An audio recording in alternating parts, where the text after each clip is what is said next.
hoje nós trouxemos para vocês o resumão da primeira temporada da série Carnival Row. Por anos, a Terra Natal das Fadas era um lugar de lendas até o Império dos Homens atacarem para controlarem suas riquezas.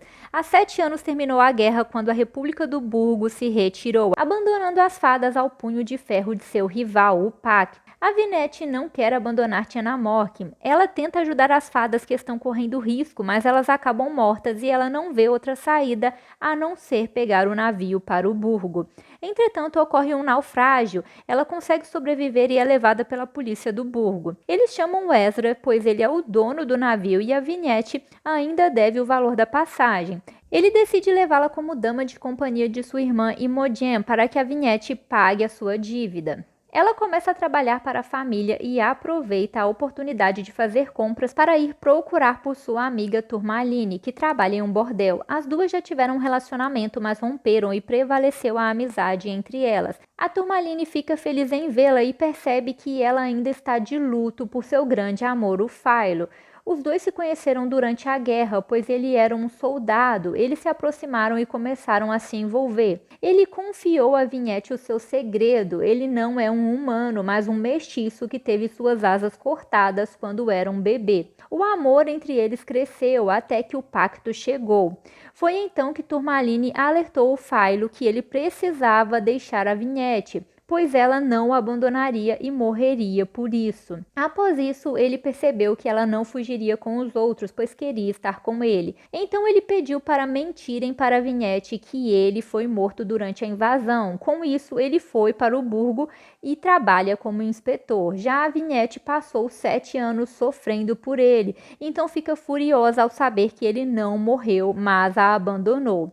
Ela vai procurar pelo Philo, mas não tem coragem de matá-lo e ele se arrepende de tê-la abandonado. A Vinette retorna para o seu trabalho, mas logo o Ezra tenta abusar dela. Ela não aceita e foge. Com isso, o Ezra mente para sua irmã que a Vinette fugiu após ele pegá-la tentando roubar. Então a Imogen fica determinada a denunciá-la, mas o Philo descobre e paga ao Ezra pela liberdade da Vinette, que começa a trabalhar para o grupo Corvo Negro, que agem contra a lei. Com isso, a Imogen fica revoltada pelo irmão ter aceitado o pagamento e o Ezra revela que eles estão indo à falência e precisam de um empréstimo. Com isso, a Imogen vê uma oportunidade com a chegada do novo vizinho, mas se surpreende ao descobrir que ele é um fauno. Ela fica revoltada por um fauno viver na comunidade deles, mas decide abrir mão do orgulho e tentar convencer o Agros a ajudá-los financeiramente, usando seu desejo de se aproximar dos vizinhos. Entretanto, o Agros descobre a situação e faz um acordo com ela de ajudá-los com um investimento em troca dela ajudá-lo a ser aceito na comunidade. Com isso, eles começam a comparecer nos eventos juntos. Além disso, o Philo começa a investigar a morte da Pixie Ashley, que foi uma cantora famosa. Ele tenta descobrir o porquê ela foi morta, e é quando o diretor do orfanato em que ele cresceu também é morto. Isso mexe muito com o Philo, pois foi abandonado pelos seus pais quando ele era um bebê, e o diretor Cochin sabia do seu segredo de ser um mestiço. Foi ele que o ensinou a guardar este segredo e a ficar longe dos médicos. Ele busca uma ligação entre as duas mortes. Os fígados foram tirados, dando acesso a informações. Ele descobre que eles foram mortos pela abelha da Kesher, um ser feito de cadáveres que se levantou dos mortos e foi enviado por alguém. Enquanto isso, o chanceler Breakspear descobre que seu filho Jonah foi sequestrado. Ele fica preocupado e sua esposa tenta convencê-lo que o Longbern, seu rival político, está por trás do sequestro. Mas na verdade foi ela que planejou tudo. Logo ocorre uma reunião no parlamento. O Longbern defende sua posição radical contra a presença dos Crips, mas o chanceler perde o controle e o acusa de raptar seu filho. Após isso, a Paige o convence a prender o Longbern e em seguida ela o envenena, fingindo que ele revelou a localização de seu filho antes de morrer. Assim, o Jonah volta para casa e percebe que a sua mãe o raptou. Ele começa a estudar política e fica surpreso com o surgimento de Sophie no parlamento, ocupando o lugar de seu pai Longbern até a eleição. Ela defende a mesma posição do pai contra os Grits e comanda a oposição. Eles se aproximam e ela propõe uma aliança, já que são os herdeiros das famílias mais importantes da cidade. Assim, eles começam a se envolver.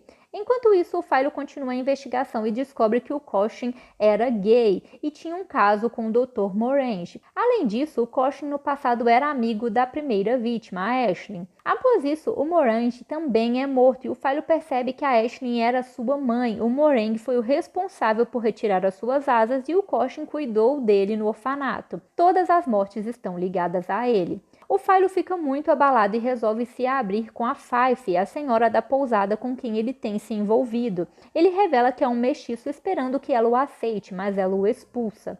O Philo continua sua investigação, mas o magistrado acha estranho a falta de respostas e o sargento Dombey decide investigar melhor. Ele vai falar com a Fife, que revela que o Philo é um mestiço. Com isso, a polícia acredita que o Philo matou as vítimas para esconder sua verdadeira identidade e o prendem. Na prisão, ele encontra a Vinette, que foi presa após gerar uma confusão. Ela viu itens da biblioteca sagrada que cuidava e ficou revoltada com as pessoas sendo presa. Na prisão, os dois se reaproximam e se apoiam. Após isso, a Fife se arrepende e volta atrás no seu depoimento, mas o magistrado questiona o Philo, que nega os crimes, mas confirma que é um mestiço. Com isso, o sargento Dombey se revolta, pois o Philo pode manchar a imagem da polícia. Ele acha melhor eliminá-lo para ele não passar por um julgamento, mas o Barrick discorda e alerta o Philo. Enquanto isso, a Imogen se surpreende ao conhecer melhor o Agrius e começam a se envolver. Entretanto, o Ezra descobre e não aceita. Ele ameaça matá-lo, mas a Imogen fica ao lado dele e sugere que fujam. Assim, os dois fogem para longe e o Ezra fica irado. Logo, o magistrado informa o chanceler sobre a prisão do responsável pelos assassinatos e revela que ele é filho da primeira vítima, a Ashley. Com isso, o chanceler manda levarem o Philo até ele e revela que é o seu pai. Ele e a Ashley se apaixonaram quando ele era apenas um camponês, mas o seu pai era contra o relacionamento e conhecia pessoas perigosas. Ele precisou terminar com a Ashley para que ela não fosse morta e nunca soube que tinha um filho. Ele lamenta não ter conhecido melhor o Philo e decide livrá-lo da prisão, mas alerta que ele precisa sair da cidade. Então o Philo pede que ele também liberte a Vinette e ele concorda. Assim, o chanceler vai assinar um documento para a liberdade da Vinette, mas é atacado por um fauno que quase o mata. Enquanto isso, a Paige descobre que o Jonah e a Sophie estão juntos e revela para ele que eles são irmãos. O Jonah vai falar com a Sophie e percebe que ela já sabia, mas não se importa com os limites. Nesse momento, ele descobre que o chanceler foi atacado e vai vê-lo. O Jonah o questiona sobre ele não tê-lo preparado para ser o seu sucessor, como se ele soubesse que ele não é o seu filho.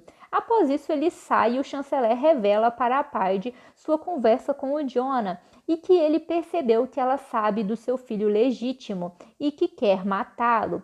Ele pede que ela pare, mas ela o mata para pegar o seu fígado e descobrir a localização do Philo. Enquanto isso, o Philo espera que a Vinette seja solta quando ele descobre que a Harupex foi atacada pelo Darkasher. Ele vai vê-la e ela revela que a Paige está por trás dos ataques e que agora vai atrás da Vinette para chegar até o Philo. É então que a Paige sequestra a Vinette e a ameaça para encontrar o Philo, mas ele está atrás dela. A Paige usa o Darkasher para lutar com ele, mas a Vinette consegue se soltar e mata ela, destruindo também o Darkasher. Com a morte do chanceler, o Jonah toma o seu lugar até a eleição. Ele descobre que o fauno que atacou o chanceler faz parte de um grupo radical e se preocupa. Além disso, ele chama o Milwolf, que era o seu professor, e pede que ele seja o seu conselheiro e revela que a sua mãe foi dada como desaparecida e que ela recebeu uma carta de chantagem revelando que o chanceler tem um filho. Ele acredita que a carta foi escrita por Ashley, mas o Milwolf nega, pois eles eram amigos e ele não acredita que ela escreveria isso. Após isso, Jonah percebe que a letra da carta é de Sophie e a questiona. Ela confessa que seu pai havia descoberto que o chanceler teve um filho, mas não quis usar isso contra ele. Entretanto, ela decidiu usar, pois queria gerar o caos para que uma oportunidade surgisse para eles. Então o Jonas se apresenta no parlamento como chanceler e faz uma aliança com ela contra os Greeks, tomando medidas radicais. Enquanto isso, Philo e a Vignette se preparam para fugir, mas os Greeks são impedidos de sair da cidade devido às novas medidas de segurança adotadas após a morte do chanceler. Os Greeks sofrem sérias restrições, sendo separados das pessoas, e o Philo revela que é um deles para poder ficar junto da Vignette. Se esse resumão te ajudou, gente, se inscreve aí no canal, ative as notificações para não perder nada que sai por aqui e deixe aí o seu joinha para divulgar esse conteúdo para mais pessoas. Então é isso, galera. Tchauzinho!